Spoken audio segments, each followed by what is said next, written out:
अमेरिकी वज़ीर ख़ारजा का फिर वेस्ट एशिया दौरा देखने को मिला। इजराइल और अरब ममालिक के लिए रवाना हुए हैं। गाज़ा जंगबंदी पर फिर शुरू होगी कोशिश।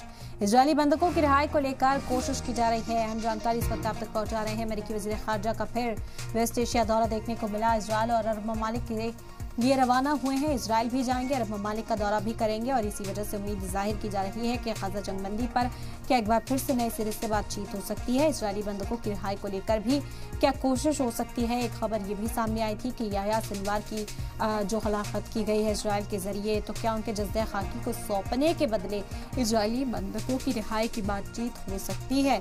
ये भी एक कयास है जो इस वक्त लगाए जा रहे हैं। अब देखना होगा कि क्या इस जंगबंदी पर अब यहाँ कामयाबी मिल पाती है। अमेरिकी वज़ीर ख़ारजा का फिर वेस्ट एशिया दौरा देखने को मिला। इजराइल और अरब ममालिक के लिए वो रवाना हुए। गाज़ा जंगबंदी पर फिर से कोशिश शुरू हुई है। इजरायली बंधकों की रिहाई को लेकर ये कोशिश देखने को मिलेगी। अब क्या वो अरब ममालिक के ज़रिए से हमास पर जो प्रेशर है वो बना पाते हैं। क्या इजराइल को राज़ी किया जा सकता है कि जंगबंदी हो जाए, कम से कम जो इजरायली बंधक हैं उनकी रिहाई हो जाए, क्योंकि लगातार एहतजाजी मुजाहरा इसे लेकर किया जा रहा है और ये मांग की जा रही है कि इजरायली बंधकों की अब घर वापसी होनी चाहिए। एक लंबा अरसा गुजर गया है, जंग को चलते हुए 1 साल से ज्यादा का वक्त हो चुका है और नेतन्याहू ने जो टारगेट सेट किए थे वो टारगेट अचीव होते हुए भी नजर नहीं आए। ना तो हमास का खात्मा हो सका है और ना ही अब तक बंधकों की रिहाई हो सकी है।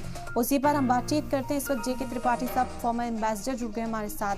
सर खैर मकदम में बहुत शुक्रिया आपका सलाम टीवी को वक्त देने के लिए। आपसे समझेंगे कितना अहम इस दौरे को माना जाए। अमेरिकी वज़ीर ख़ारजा एक बार फिर से मुलाकात करेंगे इजराइल के डेलीगेट से भी और वहाँ अरब ममालिक का दौरा करते हुए भी नजर आएंगे।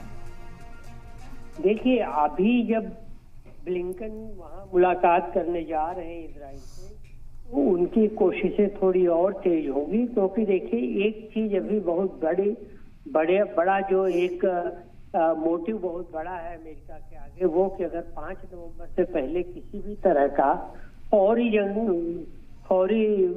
युद्धबंदी कर दी जाए तो भी कम से कम अमेरिकन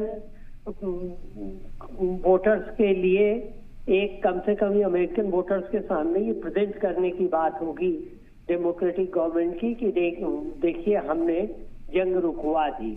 और ये चीज जो है इससे वोटर्स का इलेक्शन में फायदा लेने के लिए बाइडेन एडमिनिस्ट्रेशन कर रहा है।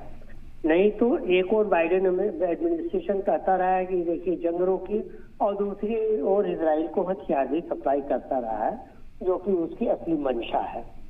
तो अभी मेरे ख्याल से तो यही है कि बाइडेन एडमिनिस्ट्रेशन इसीलिए कहेगा किसी तरह से कोई फौरी युद्धबंदी हो जाए, जंगबंदी हो जाए,